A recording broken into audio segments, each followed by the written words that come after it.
E aí, galerinha, beleza? Eu sou o seu professor de física, o Eric Silva. Seja bem-vindo mais uma vez a esse canal, o canal Circuito da Física. Hoje vamos para a aula número 10 do curso de Eletrostática.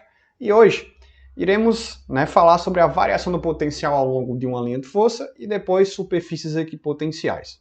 Tá? Então, vamos lá. Bom, imagine o seguinte, eu tenho uma linha, certo? Gerada, uma linha de força, gerada por uma carga aqui. E eu tenho potenciais aqui, um ponto A, B e C. Se o potencial é dado por K0, Q, que gera o campo, sobre D, então você vai observar que D é inversamente proporcional a V, o potencial. Então, quanto maior a distância, menor o potencial, quanto menor a distância, maior o potencial. Então, veja, o potencial aqui no A, você vai ver como a distância de A é menor que B, é menor que C, ou seja, o potencial de A vai ser maior que B e vai ser também maior que C, certo? Então, gente, é dessa forma que acontece, certo? Então, o potencial ele decresce, ou ele pode aumentar ou diminuir de acordo com a linha de força, certo?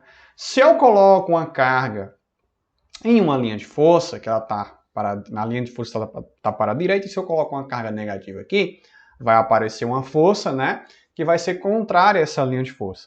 E lembre-se, geralmente, o que eu faço, para ter esse entendimento bem inculcado na nossa mente, Eu faço como se tivesse uma distribuição de cargas positivas, por isso que a linha vai, saindo para chegar até uma distribuição de cargas negativas. Geralmente, alguns professores usam esse modelo para ficar mais fácil que o aluno entenda, certo? Ou seja, um potencial maior, então a linha, a carga que vai gerar o campo aqui, vai ser o maior potencial para um menor potencial aqui. Então, se eu coloco uma carga negativa, ela vai sofrer uma força que vai atrair para onde?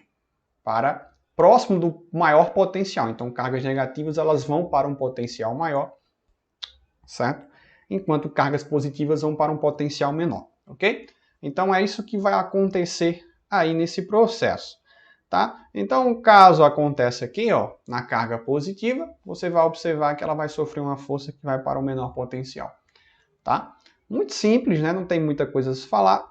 Então veja, então você tem uma linha de força aqui que ela está, de forma, fazendo uma curva, na verdade. E você vai ver que os potenciais, eles, ao decorrer, vai diminuindo, ao longo da linha de força, caso essa linha de força estiver saindo, aqui nessa direção, e nesse sentido. Caso esteja num sentido e direção contrária, aí o potencial muda, certo? Percorrendo uma linha de força no seu sentido, encontramos sempre pontos de menor potencial. Certo? Vamos para a diferença de potencial em um campo elétrico uniforme, para a gente entender um pouquinho. Olha aí. Então, campo elétrico uniforme gerado de duas placas paralelas eletrizadas. Então, eu tenho uma carga aqui, ela vai sofrer, uma carga Qzinho aqui, a carga de prova, ela vai sofrer uma força, então ela vai saindo do potencial maior para um potencial menor, tá? E aí eu vou ter o trabalho, certo? O trabalho realizado aí do ponto A, do potencial A até o potencial B, certo? Então, vejamos, O que a gente pode extrair daqui? Bom, o trabalho pode ser dado tanto o trabalho de A para B, no caso, trabalhar a força elétrica, Usando os potenciais aqui, vai ser a carga vezes a diferença do potencial. E eu também posso relacionar com o trabalho de A para B a força vezes deslocamento, ou melhor, essa distância aqui, onde a carga vai percorrer. E também a força elétrica dada pelo campo elétrico vezes a carga. Então vamos fazer aqui as substituições, Então vamos lá. Vamos pegar aqui o trabalho, tá? Trabalho de A para B. Ele será igual. Observe, força vezes deslocamento, gente? Então eu vou colocar, em vez de força, eu vou colocar o campo vezes a carga vezes a distância ou deslocamento, tá? Ok. O que a gente vai fazer agora? Mas quem é o trabalho de AB? O trabalho de AB é essa, a carga de prova vezes o quê? a diferença do potencial. Então vai ser vai ser carga que multiplica a diferença de potencial igual, tá? Aí o campo vezes a carga vezes a distância. Certo? Ó, observa, a carga com carga de prova vai embora, certo? Ou seja, eu posso dizer que a diferença de potencial, tá? Eu vou chamar de UAB, que é esse valor VA menos VB, é igual ao campo vezes a distância. Nesse caso aqui, é a diferença de potencial no caso de um campo elétrico uniforme. Essa equação a gente pode extrair o seguinte, que o campo, né, existe uma outra unidade, né, no SI. Vocês lembram que a unidade de campo elétrico no SI é o Newton por Coulomb, não é isso? Só que essa equação a gente pode dizer que a unidade, certo? A unidade de campo, vou colocar aqui, a unidade do nosso campo elétrico pode ser dado também em volt, tá? Por metro, certo? Isso aqui também está no SI, no Sistema Internacional de Unidades. Tá? O campo também pode ser dado, né, nessa unidade, através dessa equação aqui. Porque, claro, se você isolar o campo vai ser a diferença de potencial sobre a distância, ou seja, volt por metro. Tá ok? Então, essa aí é a equação. Vamos para superfícies equipotenciais. Essa é uma parte muito importante desse conteúdo, porque a gente vai ver que muita coisa, né? O trabalho, por exemplo, o trabalho realizado no processo de superfície equipotencial é nulo. E isso nos indica que, por exemplo, um fio condutor, ele tem uma região de superfície, ele tem uma região equipotencial. Isso significa que eu posso movimentar cargas no fio condutor através de uma DDP quase de graça, né? Ou seja, eu posso gastar energia de graça, né? Movimentando cargas, né? Através de uma DDP, de uma diferença de potencial, ou tensão elétrica, né? Vamos falar de tensão elétrica agora, né? Então, as superfícies equipotenciais são regiões no qual o potencial é constante em todos os pontos. Por exemplo, eu tenho uma carga positiva aqui, certo? Ou seja, as linhas saem de forma radial, né? Então, eu tenho um campo radial aqui, e veja, se eu pegar uma carga, certo? Se eu pegar uma carga, vamos pegar uma carguinha aqui, vou fazer aqui uma bolinha, tá? Vou fazer uma bolinha aqui para você, para dizer uma carga Q aqui. Eu vou até pintar ela de verde. Opa, deixa eu diminuir aqui aqui, pronto. Vou pintar essa carguinha aqui de verde, tá? Vou pegar essa carga, certo? O que é que eu vou fazer com essa carga aí? Vou pegar essa carga aqui e vou movimentá-la aqui. Vou colocar aqui nessa superfície equipotencial, que essas são essas linhas azuis. Se eu pegar esse cara e movimentar para outra superfície, então você vai observar que o potencial vai diminuir, certo? Agora, se eu movimentar essa carga aqui ao decorrer da superfície equipotencial, o que é que vai acontecer? Qual é o trabalho realizado aqui? Ou melhor, o potencial. O potencial aqui vai ser o mesmo, né? O potencial não vai mudar se eu ficar movimentando essa carga aqui ao redor da superfície, em cima da superfície. E o trabalho também vai ser nulo, né? Porque o potencial aqui vai ser sempre constante, né? Então a diferença do potencial nesse caso vai ser zero, ou seja, indicando que o trabalho é praticamente nulo, certo? Se eu fizer a mesma coisa aqui, ó, movimentar essa carga, né?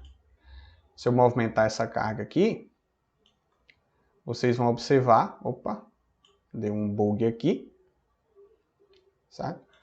Se eu pegar essa carga aqui, eu também posso, né, colocar aqui no mesmo exemplo, só que esse campo aqui é um campo radial que entra na carga, né, gerado com a carga negativa, eu vou ter o mesmo exemplo. Lembrando que o potencial ele vai diminuindo, né, ó, ao longo, né? Só que no caso aqui o potencial vai diminuindo.